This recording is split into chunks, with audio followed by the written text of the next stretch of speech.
अभी मैं ये आपको इसमें मॉडल में ये आपको बताऊंगा।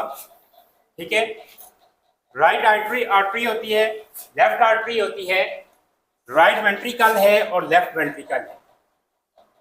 तो ये मेन इसके चार चार इसके मेन जो है ना इसके आर्गन है, इसके पार्ट्स हैं। अब ये फंक्शन कैसे करता है, ये काम कैसे करता है, ये प्रोसेस कैसे होता है। तो जो दिल का फंक्शन है, ये आपके पास ये जो ब्लू कलर में है ना, ये डीऑक्सीजनेटेड ब्लड है।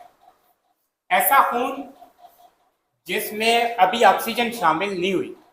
और ये जो रेड पार्ट आ रहा है ना, दिस इज ऑक्सीजनेटेड ब्लड। ये वो खून है जो कि ऑक्सीजनेटेड ब्लड है, जिसमें ऑक्सीजन शामिल हो चुकी है।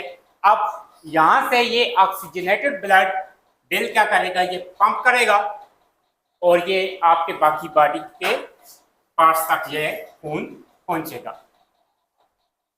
ये राइट आर्टरियम में आपका जो डीऑक्सीजनेटेड ब्लड होता है, ये सुपीरियर वेना केवा के जरिए ये राइट आर्टरियम में आता है।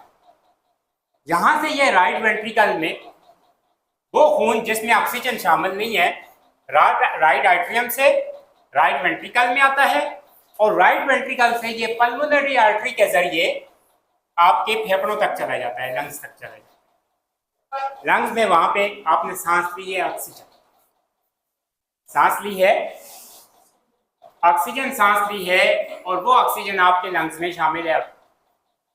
तो ये पल्मोनरी आर्टरी के जरिए खून जाएगा लंग्स तक, वहां पे इसके साथ शामिल हो जाएगी ऑक्सीजन।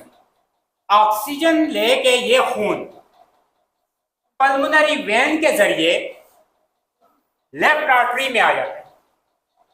लेफ्ट आर्टरियम से ये लेफ्ट वेंट्रिकल में आता है। लेफ्ट वेंट्रिकल से ये होता हुआ अरोटा, और अरोटा से ये आपके बॉडी के पार्ट्स तक, ये अरोटा जो मेन वाल्व है, यहाँ से ये ब्लड पंप होगा और ये आपके बॉडी के बाकी पार्ट्स तक ये ऑक्सीजनेटेड ब्लड पहुंच जाएगा। ये इसका फंक्शन होता है दिल का।